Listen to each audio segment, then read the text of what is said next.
you all for being here this morning. As you can see, we have a large collection of folks with us here. I'm going to introduce people first, and then we'll talk about the reason we've asked you to come over.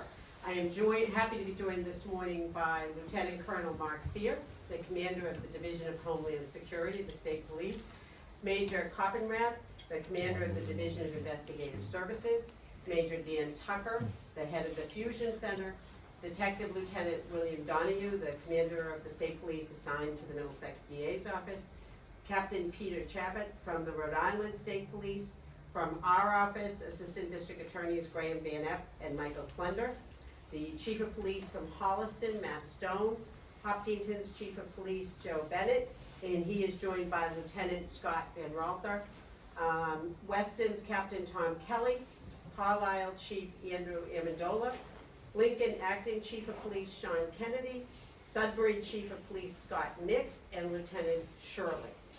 We are here to talk today about a series of incidents that gained a great deal of media attention.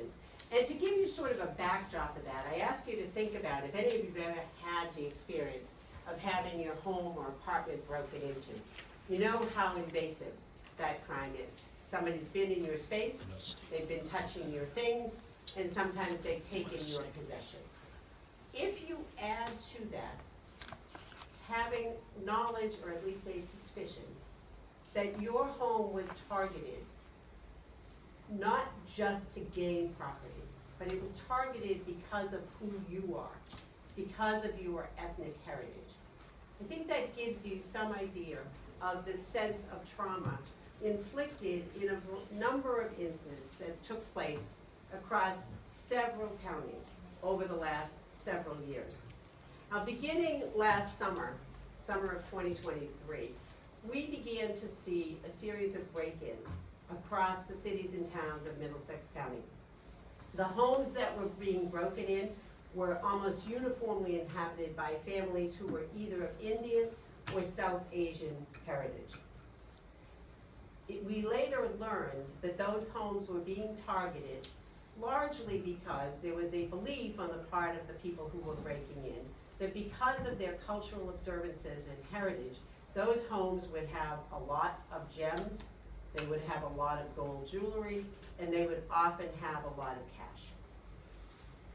That investigation, which began last summer, culminated today with the arrest of 4 individuals. Those individuals are 2 brothers, Jovan and Paul Lemon, Stephen Verdugo, and Paul Miller. Mr. Miller is the father of both Jovan and Paul Lemon. Those individuals, we allege, are responsible for 43 burglaries that occurred across 25 towns in Massachusetts in the period between 2018 and 2024. It is also our belief that they are connected to a gang based in Providence, Rhode Island, and well known to law enforcement agencies across Rhode Island. During the course of the investigation, we learned that these were sophisticated individuals. You will see from the top left photograph, that was one of the very few video images. I want you to think about how many people have Ring doorbells, video cameras, and how much video exists. Of all of the breaks that I've described across all of the communities, that is one of the very few images that we were able to obtain. They were sophisticated both in avoiding cameras and other surveillance devices. We believe they were also using Wi-Fi jammers. And we believe that because of incidents that occurred in the neighborhood, so while a home was being broken into, neighbors, for instance, who might have been streaming on their TVs, would suddenly lose their Wi-Fi for half an hour or so, and then it would come back on again. We also believe that they were very sophisticated in terms of thinking about how and knowing where individuals who lived in those homes were. In all of the homes that were broken into, families were away from the home, either for a relatively short period, a dinner or an evening out, or for a longer period, a vacation. Some of the items in the second photograph there in the middle Those were recovered today. They're consistent with what we were able to see in the few video images, the use of the gloves, the hats that were being pulled on. These individuals were also very disciplined in terms of there being essentially no cell phone use during the period of time when they were going to, executing, and leaving the robberies that took place. And I ask you, we'll talk about it in a moment, but pay particular note of the shovel in what appears to be the right hand of the individual closer in the front in that first picture on the left. In the course of making the arrest this morning, we were also able to search for locations.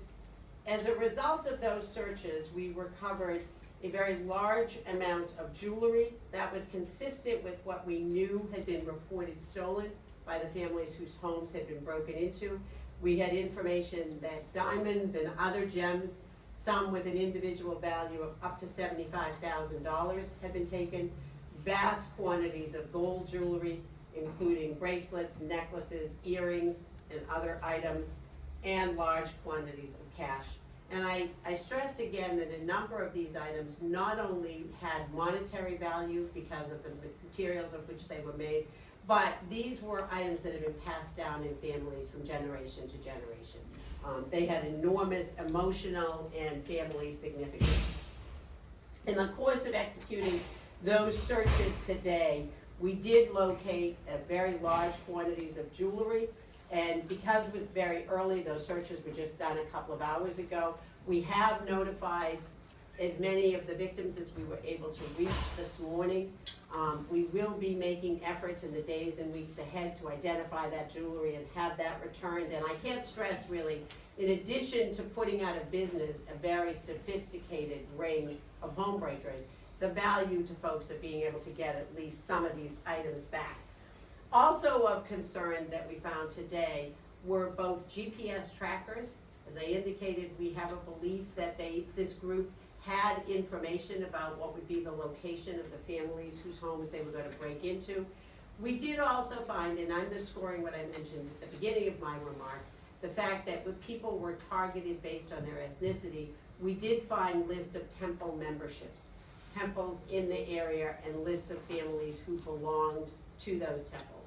And I would suggest to you that those kind of things can be used if you know when an event is, somebody belongs to that event, they may be going there. That gives you an opportunity to have a house vacant for a certain period of time. Depicted in the bottom three photographs are some of the jewelry that was recovered today, as well as what you see particularly in that middle photo, which was a large amount of Indian currency. It's important to note that a number of these families had secured their valuable items in safes inside their home. Some of those safes themselves weighed as much as 400 pounds, and the thieves removed those. In some places, dropping them from a second floor window. They typically entered the home through the second floor. We did recover in the top right-hand picture today, that's a ladder that was recovered at one of the places. It is our belief, based upon the investigation, that the thieves came and went with their own ladders. They would pretty quickly gain access to second floor windows and remove the items from the home, including, as I mentioned, sometimes the safes. You'll also see in one of these pictures the shovel, which we believe to be the shovel that was being held by the individual in the first photograph. Also depicted in the map on the far right are locations across Massachusetts where we know these robberies have taken place. This really comes about as the result of what you see here today. Coordinated law enforcement effort, a persistent focus on what we were looking at, developing the themes that we knew about the sophistication, the use of these tools, and the targeting of what was happening. I want to really thank all of our law enforcement partners, both from Massachusetts and Rhode Island. I particularly want to thank the members of the community, especially folks whose homes were broken into. For some, it has been a long time. We have met with them on a number of occasions. They were truly traumatized, and in some cases, really robbed of pieces of their heritage by these events.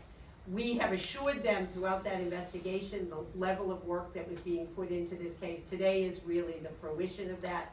In speaking to the public safety piece of that, in addition to the items that you see depicted in the photographs, we did recover a number of firearms in the course of the execution of those warrants today at the various locations. So we will, over the next days and weeks, be putting out additional information, again, as I said, as we sort through, as we are able to match things back to breaks that occurred in various places, particularly in Middlesex County. It's my pleasure now to turn the podium over to Lieutenant Colonel Sear from the State Police, who will address you as well.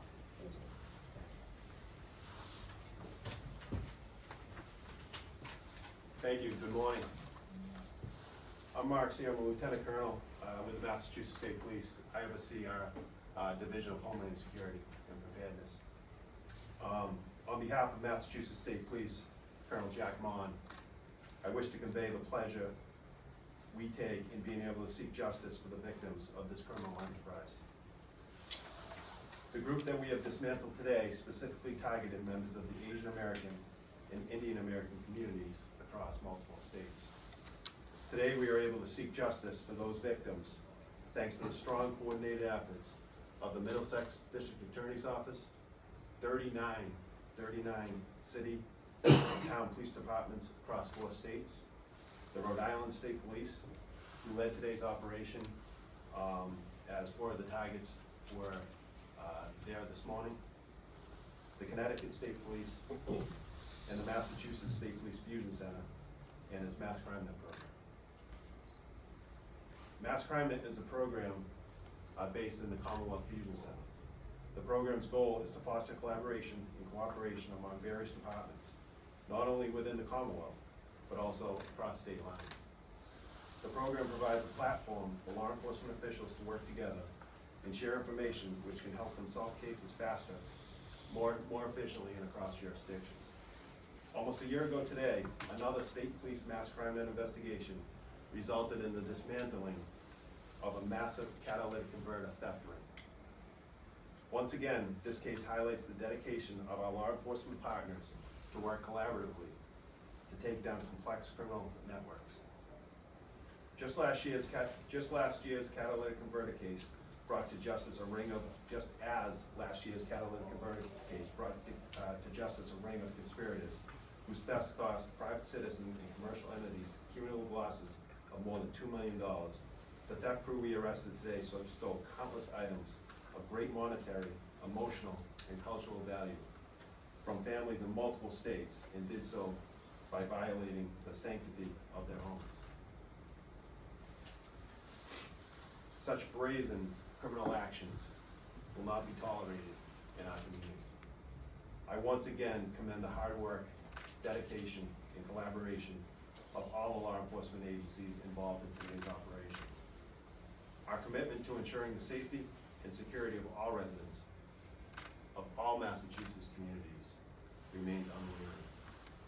Thank you. We'll now be joined by Acting Lincoln Police Chief Sean Kennedy. Good morning, I'm Sean Kennedy. I'm the Acting Police Chief with the town of Lincoln. There's many of us in this room that have been waiting for this day, but none more than the South Asian community. They can breathe a sigh of relief that these 4 individuals have been placed in custody. This case involved, like the Lieutenant Colonel said, 39 plus communities, detectives working hand in hand, putting in hundreds of hours of dedicated work to come to where we are today. It truly was a collaborative effort, and we certainly couldn't do that without the cooperation of especially the Commonwealth Fusion Centers, the troopers assigned to the Fusion Center, as well as troopers assigned to the Middlesex District Attorney's Office. And I especially want to thank the chiefs that are here today, the Rhode Island State Police, the Rhode Island local agencies who helped us in this investigation, but also Chief Dennis Linehan for his commitment to resources to this case, again, to bring it to where we are today, as well as the leadership of DA Ryan, assigning an amazing Assistant District Attorney to this case, and DA Ryan herself, meeting with the victims, listening to their how their case impacted them. It really put a face to it, and to have the conversation with them today, to let them know that those involved have been brought to justice is again why we all do this job. So again, thank you so much for your commitment to this case. Thank you, Chief. And keeping in mind that we are very early in the investigation, and in terms of just making arrests a couple of hours ago, I'm happy to take a few questions. Yeah, just to clarify motive, when we were covering this months ago, I think a lot of us thought this was a hate crime, possibly. But you're saying these thieves targeted these homes based on a stereotype, essentially, assuming there'd be jewels inside? Well, if we define a hate crime as you do something to someone because of who they are, Right. then this fits that definition. Because they looked at individual communities, made determinations about what they thought would be in those houses, and then targeted those houses. So will you be charging them with? Those are things we're looking at in terms of as we develop the evidence and look at what we found. But as I say, part of the concern we had, and certainly the concern the community had, is borne out by things like the temple lists that were found during some of the searches this morning. Was there anything in particular that helped break the case, considering how sophisticated they seem to be with evading some, at least of the digital footprints? We always like to have that. This was really a case of persistent, dogged work. I think that's a piece that, we'll certainly be conveying to the community. I really want to convey to the public. Many times something happens. Results are not immediate. People think there's not being effort put into it. Effort doesn't always equal immediate results. And in terms of, these folks were sophisticated. They were able to dodge a lot of the other kinds of things that we would normally use to apprehend somebody, cameras, phones, things like that. And it just took a lot of really good, determined, long-term work to get to this place. So how did you actually make the connection to them? So that's a piece of the investigation that, is still ongoing. We'll be talking about more when they eventually come back from Rhode Island and appear in court. You mentioned that they would find out that some of these families were parts of temple, members of temples. I don't know if you could shed any more light on that. Were these found publicly? I mean, did they? We found what appeared to be some sort of membership or attendance sheets or whatever, that sort of thing, that would indicate on a particular day certain families or individuals were expected to be at the temple. We don't know how they got those. No, we don't know that. Is there? I think we know, but what are your thoughts about them targeting these families on this stereotype and this presumption? Well, as I said at the beginning, having your house broken into is terrible no matter how it happens. The invasion is really so personal. When it is happening, not just because you happen to live on a particular street and all of the houses are being broken into, but it's happening because of who you are, because of the groups you're associated with, where you are going around your religious beliefs. That just makes it that much more traumatic. And that is really how we have approached this investigation, with that in mind. Yeah. Now that you know, and these families know why they were targeted and how, what is your advice to them? Because they're not gonna stop going to their cultural and religious events and their practices. How can they best protect themselves? We have met in a lot of the community meetings that we've done, talking to folks about, one, and this is an unfortunate and inconvenient reality. One thing that we've talked with the community about is a lot of that jewelry not being kept in the home. I understand that particularly around certain seasons, for instance, the wedding season, folks want to wear that jewelry. It means a great deal to them. It's family jewelry. None of us, would want to be going to the bank, to the safe deposit box every day to get the jewelry. But the reality is, what we did see was taking the precautions some families had taken. Having a pretty heavy-duty safe and keeping things in the safe was not enough, because members of this group were literally removing the safe and dropping it out a second-floor window. So we've talked about, being careful who you share information with. Same information that we give around breaks, being careful what you put on Twitter about where you're going on vacation, letting too many people know when a house is gonna be empty, employing some kinds of security, things like that. Talking to your neighbors, having a neighbor who says, if I see somebody pull in and maybe have a ladder around your house, I know you're not there. We live in communities in some cases where the houses are not all that close together. People don't necessarily know their neighbors. I don't know if you're having work done at your house unless you tell me. I'm away, there shouldn't be anybody at the house, that sort of thing. You had mentioned that they're believed to be connected to a gang in Rhode Island. Why just these four, and is this gang known for home invasions? We are continuing to look at those pieces. What we do know is the breaks that began in 2018 initially seem to have begun in the part of Massachusetts closer to the Rhode Island border, and they eventually worked their way up into Middlesex County. So obviously, you can only target a home probably once. If you continue to do this over a period of time, you have to keep moving to new communities. And it was when last summer, we began to see a lot of these breaks in our county. And then really some amazing work by folks in our office, by the police departments, of starting to reach out to other communities and put together that connection between breaks. On that note, can you explain what happens next investigation-wise? Just, there's so many towns, these alleged criminals are in Rhode Island. Who takes the lead? When are they gonna be charged? And They've been indicted so they here. have been Yes, indicted. they are all facing 95 counts Wow. related to the breaks. So they will, I expect fairly shortly, be brought back from Rhode Island, be arraigned on the charges here. The cases will proceed here. Here being Here in Middlesex County, Okay. yes. As far as finding some of this jewelry, obviously I assume it's too early to take an inventory of everything, but were you starting to see it come up as being sold, or? That's a piece of our investigation at the places that we're looking at. We'll talk a little bit more about that when they come up here and go to court. Do you believe there's I'm sorry, do you believe that if there is, you mentioned four, when we